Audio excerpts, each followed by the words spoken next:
Hi guys, ready to paint with me in the field? Okay, let's get started. So as you can see, I've applied a lovely bright pink imprimatura to my canvas, getting ready to layer on my underpainting. I'm using the same palette that we assembled yesterday to stagger out my background, blocked in very simply in whites, blues, and burnt umber, my middle ground, bright sunny greens, middle ground here in the shadows of the tree, burnt umber, burnt sienna, and a little bit of blue mixed in for that grayish tree trunk. And then just the same green in the foreground, just blocking in with real fast, thin strokes of paint, with a little bit less yellow and white and a little bit more burnt umber to get that green a little bit darker and pull it toward the viewer's eye. So at this stage of the painting, everything is really fast and dirty and rough. Large, broad brush strokes using a big, stiff bristle brush just to get that whole canvas covered.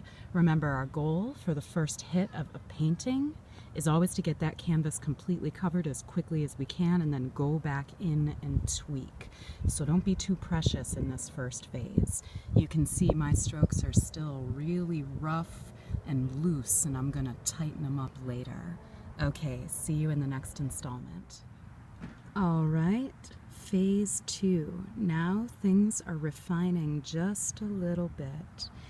I built up some of those deep shadow values, figuring out where the shadows and the light are going to fall, especially on these few woody forms.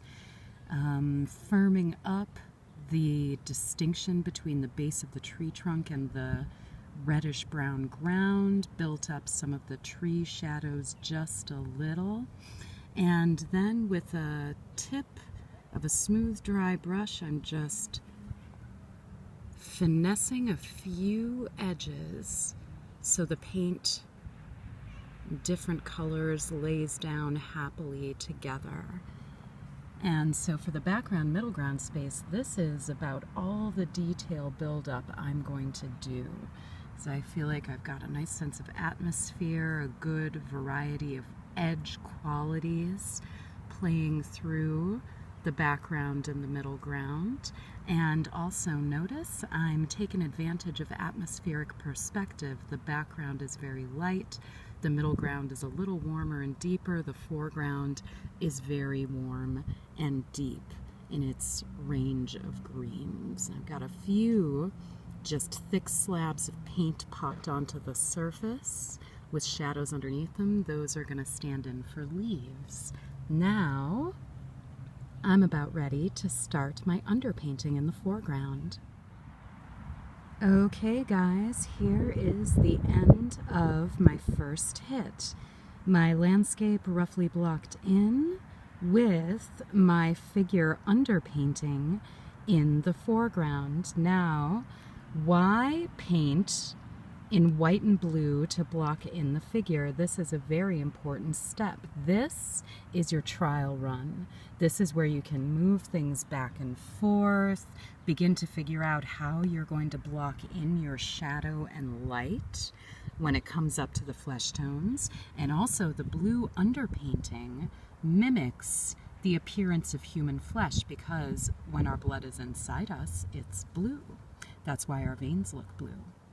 So here is the completed first hit. Light and shadow is blocked in, organic greens and earth tones are present, and rough underpainting, again just using a selection of bristle brushes with good thick paint. I've used nothing today except solvent to thin my paint with. If you're using acrylic, then you would use just a little bit of water.